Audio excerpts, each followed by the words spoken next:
Hope you're all doing well.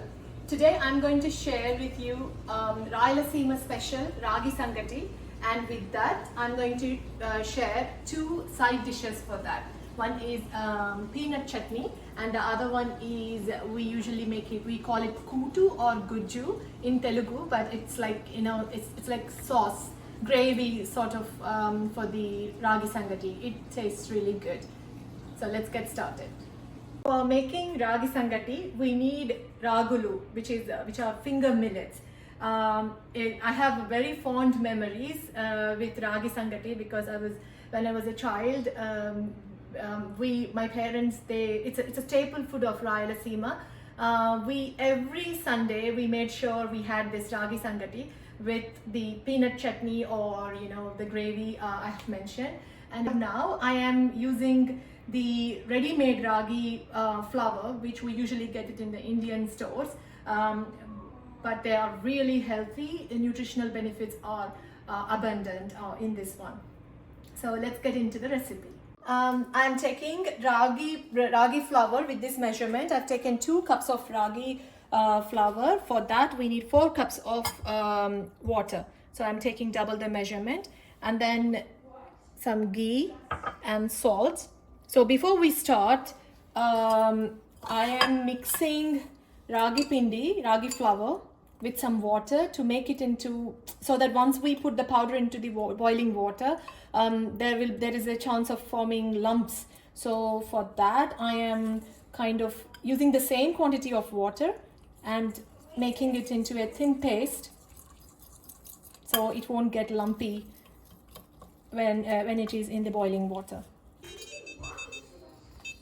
And I have used the same quantity of water to mix the ragi flour, and I have made into this consistency, runny, so it doesn't form lumps. And then the remaining water I am adding to the pan, and according to the taste we can add the salt.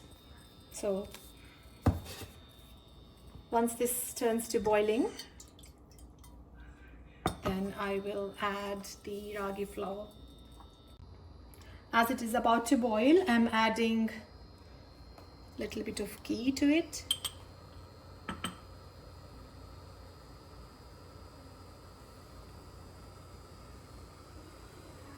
Traditionally they use wooden spoons, but I'm using silicone ladle here. Probably the reason why they use wooden spoon is it's hard, and once this is in the water, the ragi flour, it gets very harder and it's very tight. So probably that's the reason. I don't know, I can't explain much, but yeah, I have this one. So let's add this one, stirring continuously. Just like upma, we need to keep on stirring.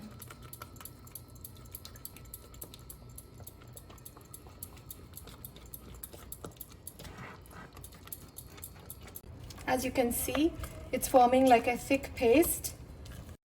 This is done. Now we will take this into the plate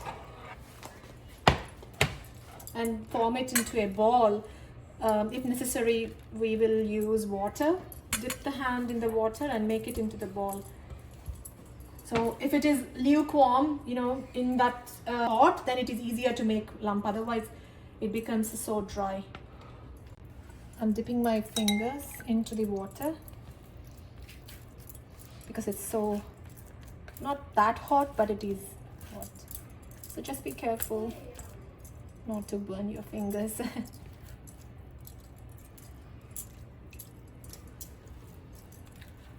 So let's make into a ball.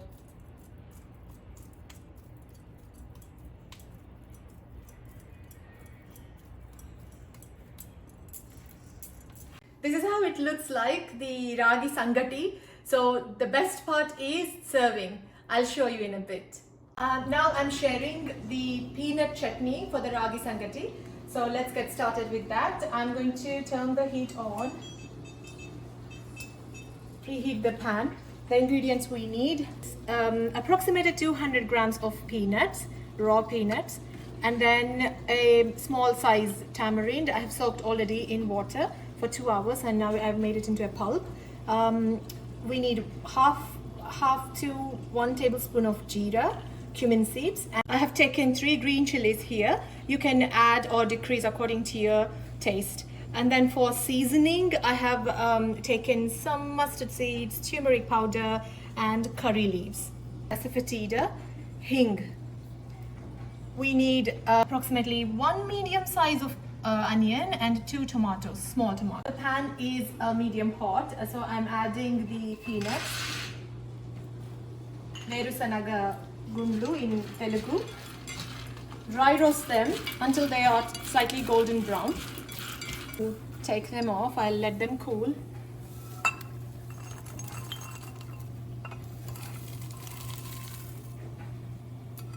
So 2 spoons of oil and add jeera first, then 3 washed green chilies.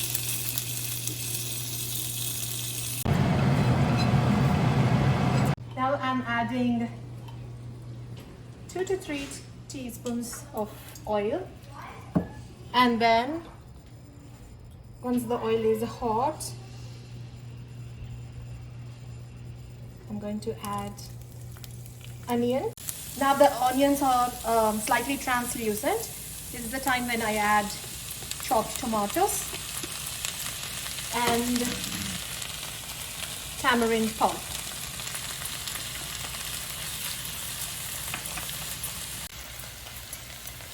Now I put the lid on and then leave it for 5 minutes.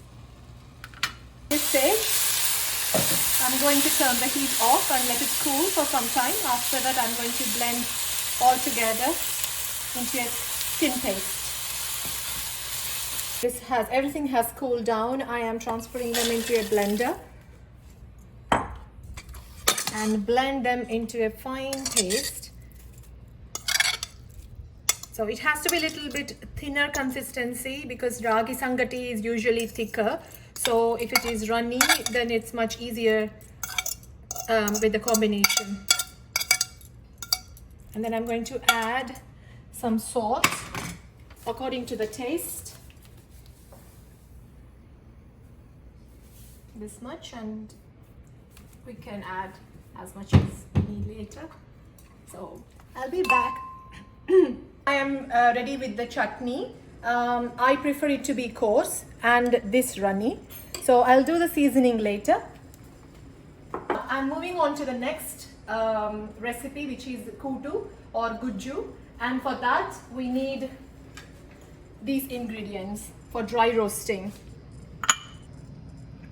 1 tablespoon tur dal, 1 tablespoon chana dal, half teaspoon of methi seeds, and dry coconut. I'm using desiccated coconut here, and half teaspoon of coriander seeds, 1 tablespoon of urad dal, split urad dal, and then 1 tablespoon of split moong dal. And then for taste, I have soaked lemon-sized tamarind overnight, and then it has become this consistency. So I will add water according to it. I'm dry roasting all the ingredients now. So I have turned the heat on and then dry roasting one by one. Tur dal and chana dal because they take a little bit longer.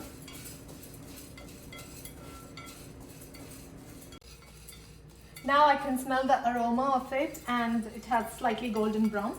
That's the time to take it off and let it cool down. Now I'm adding methi seeds, fenugreek seeds. This needs to be a little bit reddish brown, otherwise there will be some bitterness to it if it is not roasted properly. So after this is a little bit reddish brown, I'll add other ingredients into it. See, now it's turning to reddish brown and I can smell the aroma of it.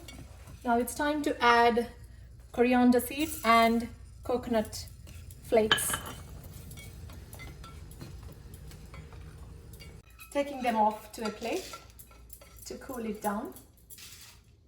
Now I'm adding the split moong dal. Moong dal is done. I have taken 2 green chilies and ground them into paste and added the tamarind pulp into the paste. Now I'm going to add jaggery. It is optional.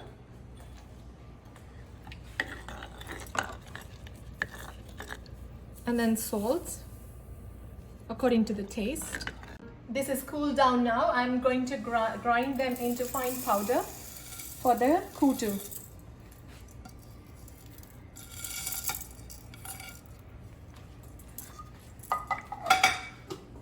Now this powder is ready. So it goes into the kutu or gujju or gravy. Then it became a little bit thick. As you can see, the consistency is thick. So depending upon the thinness you want, you can add water. I am adding a little bit more here. This is good for me. Coming on to the seasoning bit for the chutney and the gujju, I have put the stove on. Little bit of oil or ghee.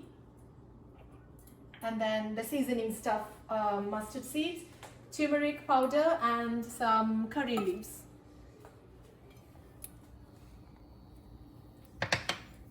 Last but not least, asafoetida or hing.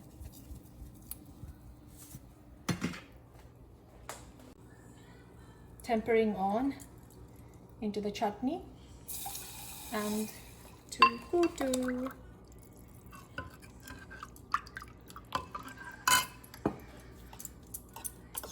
The side dishes are done. Now coming to the best part, which is serving. This is a Raagi Sangati. So what we need to do is make a small dip with some ghee.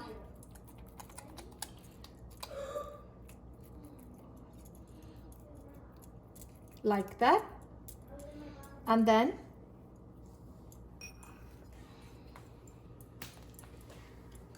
put the gravy into the dip.